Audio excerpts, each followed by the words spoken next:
it's Dr. Toya here, and welcome to the By Default Highlight Reel, where we highlight our business owners by bringing you videos and interviews so that they can tell their stories in their own words. Please like and share this video, and don't forget to subscribe to the channel for more episodes. I hope you enjoy. Hello everyone, it's Dr. Toya here, and I am back for another special episode of the By Default Highlight Reel.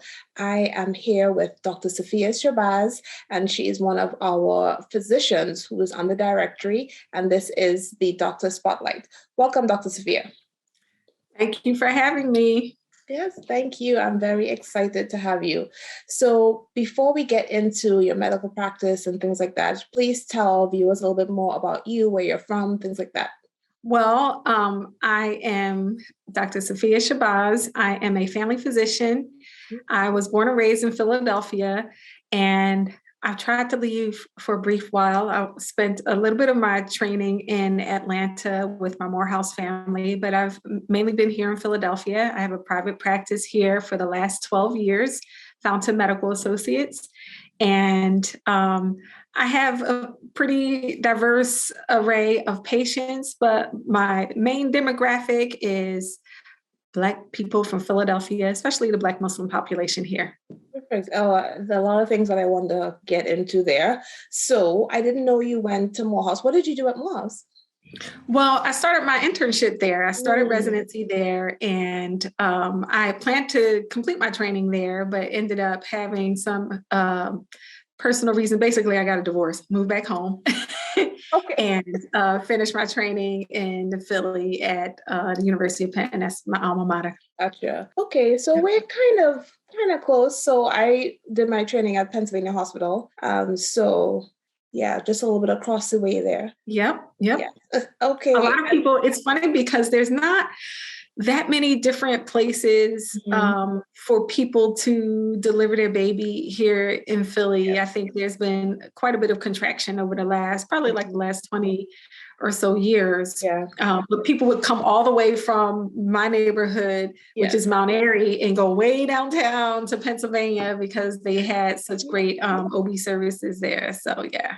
Yes, I remember that vividly, which is why we were so busy. People would pass all sorts of hospitals to come and like, oh, why didn't you go to somewhere else? The one around the corner. Like, oh no, it was closer. Like, no, it wasn't. It wasn't. Yeah. But that's, we had a very robust program. Yes, I remember that vividly. Yeah. So tell us, for those who don't know, what exactly is a family medicine physician? Well, family medicine physicians are trained to provide care for people throughout their whole life spectrum. So while it's not part of my practice now, that training includes, prenatal care, obstetrics, delivery, pediatrics, women's health, men's health, through the lifespan, geriatrics. It really is sort of a catch-all.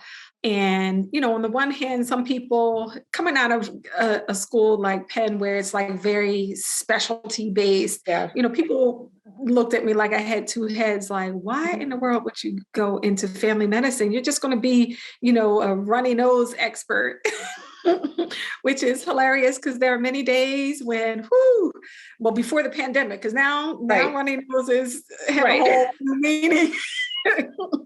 But before that, I would long for the day when I would have a couple of runny noses here and there, some quick visits like that. But I think that while on the one hand, being a generalist, you can't be a deep expert in everything. One thing that I had a pretty good appreciation for a long time is that our numbers are limited, especially in the Black community. And I wanted to be able to serve the needs of as many people or types of patients as I could. And I think also I might have some slight attention deficit in indecisiveness, where I didn't want to not, have a woman come to me like, oh yeah, I don't do adults, or a child like, oh, I don't do kids. Or any of that. That was never really my thing, wanting to kind of keep my options open. So I guess that's sort of like a funny thing, but I enjoy it. It's great one of the things I love the most is when you have multiple generations of families, Yeah. where you have those layers deep and you kind of know, you have some insight into things that they didn't necessarily say, but you already know because you're taking care of the whole family and you're like, I know what really is going on. Didn't say, but you already got snitched on by like 3 other people. So no, I think that's a lot.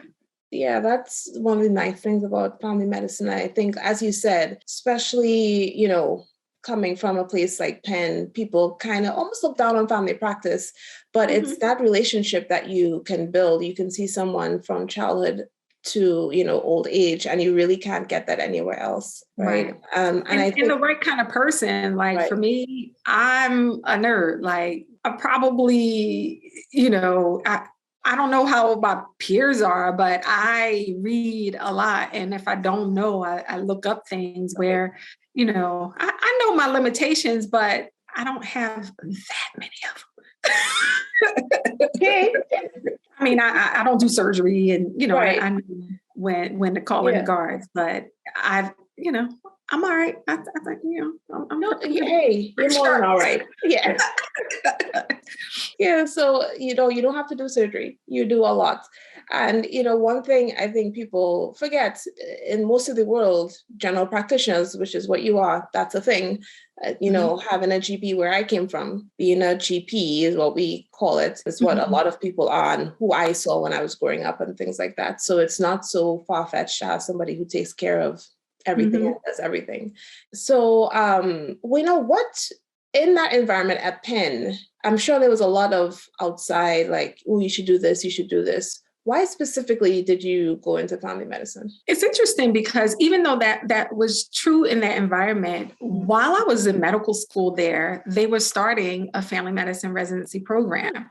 And my first interaction with the department was as a patient, oddly enough. And that experience actually was a positive one for me in terms of family medicine. I think when I first applied to medical school, I think at the time that I applied, I was working in industry. I have an engineering undergraduate degree and I was working first in skincare. So I thought, oh, maybe I'll be a dermatologist. This is interesting. And then I thought, or maybe a cardiologist, that's not that different from some of the things we learn in chemical engineering, the fluid mechanics and forces and all of that kind of stuff. But as I got into the learning and the education piece, I enjoy most of the rotations. I have to admit, I got stuck in the OR and I was like, I don't need to be in here no more. Yeah. It's like, I'm okay. I don't need to come back here. Definitely not for everybody. No, it's not for everybody. I have a great deal of respect, but I only had to get poked with a needle once before I was like, oh no, I'm out of here. Sorry. That was never something I was particularly interested in, although I found it fascinating. Right. I mean, one of the first rotations I did was surgery, and we had to choose like a 2-week subspecialty elective. And I remember doing CT surgery and like to actually touch somebody's heart. And I mean, you never realize how strong your heart is beating. I mean, you had to like grip it. It would be like, whoa, Nelly. So, I love all of it. I love learning. Yeah. And, I think that being in that environment, an academic environment, was good, but I think probably being a patient in a family practice. And also I had my son when I was in medical school. So like my family was, I took my son there. I was a patient. My ex-husband was a patient there. And I'm like, I like this. This is what I like. And I did an elective rotation as a medical student. And I was like, okay, I could get used to this. Like, this is what the kind of doctoring that I would like to do. Yeah, that's always good. I mean, not that you were a patient, but it's good to, have your personal experiences guide, how you want to choose your specialty, because that's kind of what happened to me. It's not because I was a patient, but I saw how little my peers knew about the female body. And this was when I was in high school. So I was like, why don't we know more? And so it came from a patient education perspective. I was like, okay, I want to do women's health. So yeah, it always means so much more when it's like personal. And what's interesting? When I was growing up, we didn't really go to the doctor that much. I think my mother must have, she had her herbs. We, Right. go to heal it up and echinacea and whatever else. But I don't even remember regularly having regular medical care, which is odd. My parents were, they were good. They were good parents, but and that could have been, maybe that was because of health coverage, or I'm really not sure. But a lot of people, I think a lot of families, they're not that into those things. And maybe the part of my memory that I would recollect, that is often an age group that kind of falls out of the cycle of regular visits. Like people bring their infants. Right. But then that kind of, 10 through adolescent, they can get lost in the sauce a little bit. Yeah. Yeah, no, that's definitely true. I don't. Unless you have a form. It needs to get filled out. Exactly. Like, you need to go to high school? Yes. You want to play a sport? Let's fill that form out. Yeah, I definitely don't remember going at all. But hey, we survived. Exactly. We're here. Yeah, so tell me more about your practice specifically. Well, right, for the last 3 years, for the first 9 years, it was just me. And 3 years ago, I brought on a good friend. We're in the same religious community, who's a nurse practitioner.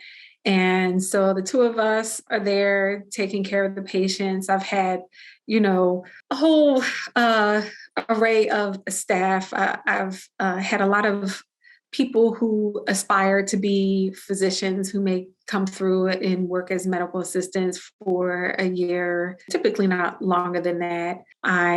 It initially, was like starting from scratch, because when I left Penn Family Care, I was there in residency and kind of stayed on. But when I left there, I took a job in industry. So I was like away from it for a couple of years, where I started from like patient one. Right. And, built it up from there. And, that's one of the things that I think if I had more skill or training in actually how to build a business, it certainly would have been a heck of a lot easier, because I really I remember sitting down, I like rented an office space, I had internet, I had a computer, and I like started Googling things and just trying to figure out, like I had to figure everything out from scratch. Yeah. And it's probably not the best way to do it, but hey, I did it. I'm still here. And, recently I made a decision that, we have a pretty good size panel of Medicaid patients, commercial patients, and probably my practice skews a little bit younger than average. I'm guessing that's because I'm on the younger end, although, every day you don't die, you're getting a little older. Right. But I recently decided that for those commercial insurances, that I am going to stop participating in that and to transition to direct care or direct primary care for that group. So people who have no insurance or who have insurance through their jobs, that for their primary care, they'll work directly with me. I'm still committed, at least as of right now, to continuing to serve my Medicaid patients and those with Medicare. But more and more, I think if I had understood what direct primary care was, which is basically a way where you contract directly with your physician, especially your primary care physician, to provide medical care. So whether that's an annual fee or a monthly fee, you pay it and then they take care of your primary care needs. If you need to come in for an appointment, there's not a copay or an extra charge, but take care of what needs to be taken care of, whether it's phone calls, text, video visits, etc. If I had really understood what it was, I might have started from the beginning that way, but it honestly took me a couple of years to figure out what they were talking about. Yeah. When I would see it like come through the, American Academy of Family Physicians, I'm like, what in the world is direct primary? I couldn't figure out what it was. Yeah. So, from the patient standpoint, tell me, why would somebody want to do direct primary care? Because you still have to pay somehow, if you don't have a copay, you're paying for insurance. So what is the benefit to the patient? So there's a couple of benefits. One is predictability of how much your cost is going to be, because many people have high deductibles. I have a high deductible plan myself. And so people many times are surprised if they come for medical care. We know that if you have strictly a preventive care visit, a physical, that with the Affordable Care Act, that there's no cost associated with that. But that doesn't include if you come to that visit, you've got high blood pressure, diabetes, depression, there's multiple problems that you have. It's really not feasible to expect that one visit a year, those things are going to get taken care of. You try some things, you implement a plan, you have to follow up to see how the plan is going, whether there's medications or counseling. And that follow-up process, you could look and you're like, wait a minute, these, for my end, we may send out bills and then it come to find out the patient has a deductible. So they may come back for their fourth visit and it's like, oh, wow, my bill is already up to, $700, $800, $900. And so patients more and more have to pay the cost anyway. And when the physician is not really compensated, or when your insurance does not cover those things in between visits that aren't like billable type encounters, it makes it practically impossible for your doctor to spend the time that you might want them to spend not seeing patients and answering your questions when you're not in a visit. And, it creates a push-pull where it's just not practical for anybody. It's not working for anybody. The patients who want some level of responsiveness and an ongoing conversation, and the physicians and the team of people who are assisting them, who, they may want to do one thing, but they cannot continue to keep their doors open if they don't also have, like a full panel of patients. And then you've got your family that wants you to come home and talk to them, occasionally. So, wow. Yeah, every now and then, not often. But it really does create a pretty toxic system. And we know that when people have like excellent primary care, the rest of your healthcare costs are going to go down. You're a lot less likely to need to be hospitalized. You're a lot less likely to need to go to an urgent care center or an emergency department. I mean, one emergency room visit, even for someone who has no insurance, like one emergency room visit, if it's anything that you could have dealt with, from a primary care perspective, you would have wasted that money with one trip. Where it really is valuable. And it's funny because there have been times when I have worked at urgent care, for extra money. I, put my son through private school and college and all of that. And it was fascinating to me because that work was so much easier for me. It was one problem. They didn't tend to be pretty complex. And, I knew that the amount that insurance is paid for that work was a lot, even though it was like, this is nothing, than to the normal work of really getting into the relationship with people. And, they may have, when you're listing them out, they may have like 6 different things that you're like touching on at one time. And it really isn't something that it doesn't really translate well to like the transaction type of relationship. Yeah. So I feel like we're getting in this just transactional, like you said, relationship with our patients.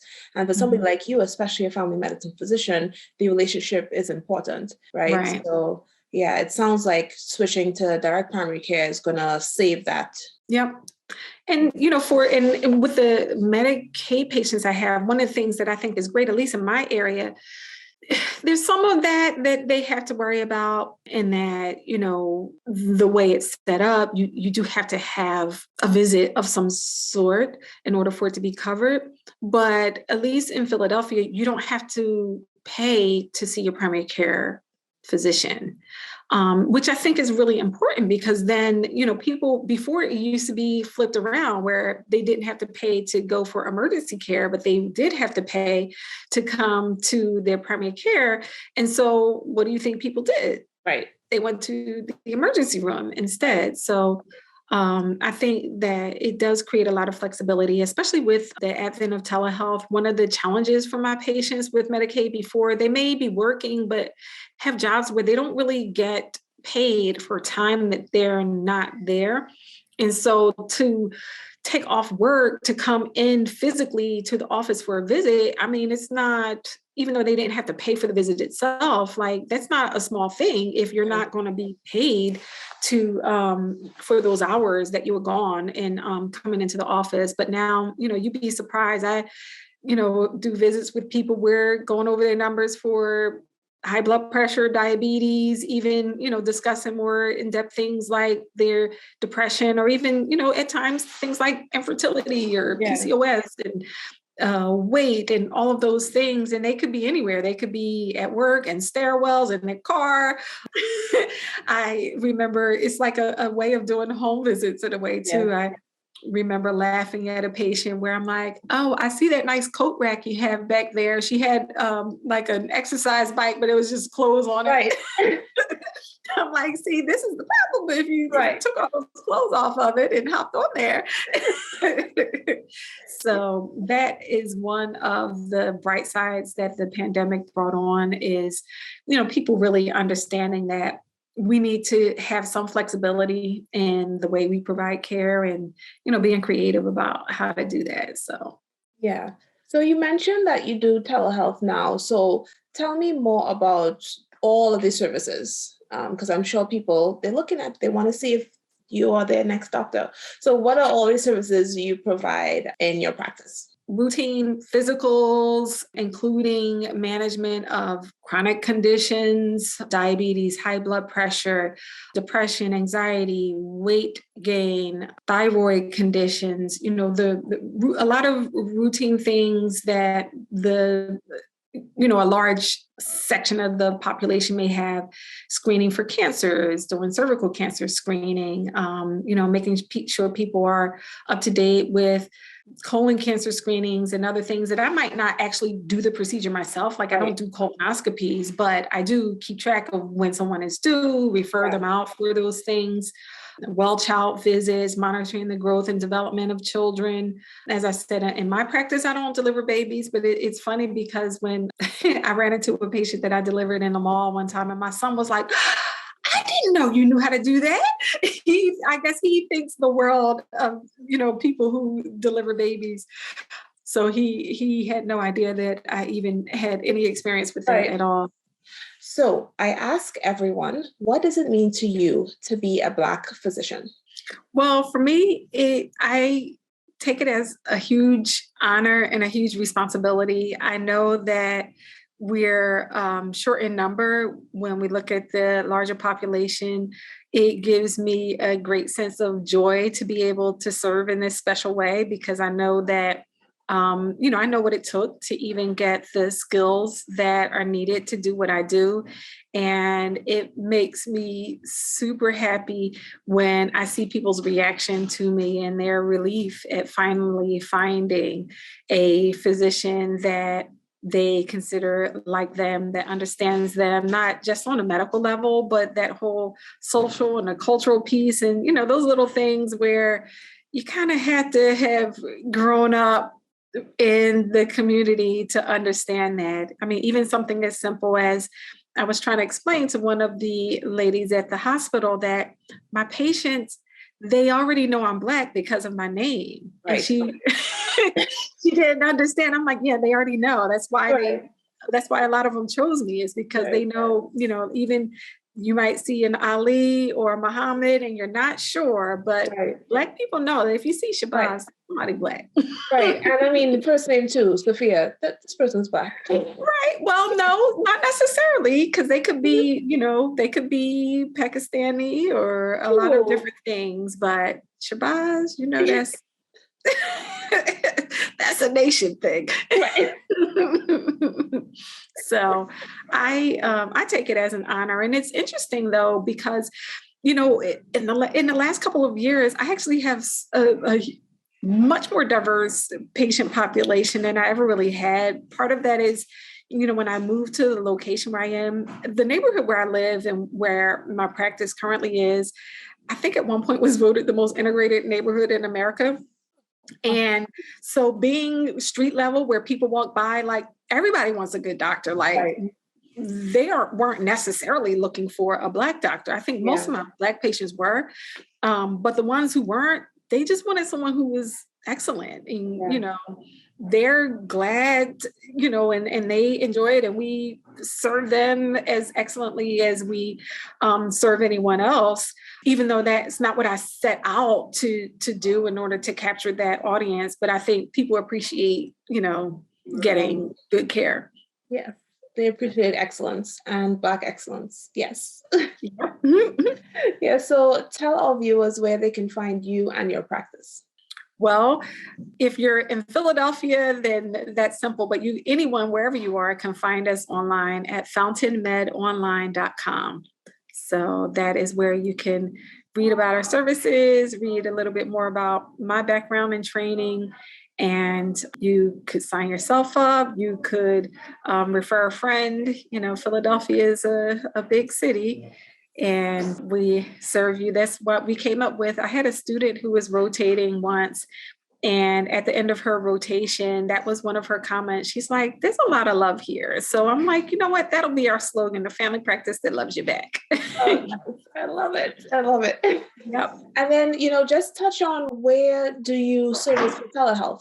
Where are those? So I'm licensed in New Jersey, New York, Pennsylvania, Illinois, and Virginia. Perfect. All right. And then the last place you can find her is on bydefault.com. She is one of the physicians that's listed on our website in our directory of excellent Black physicians.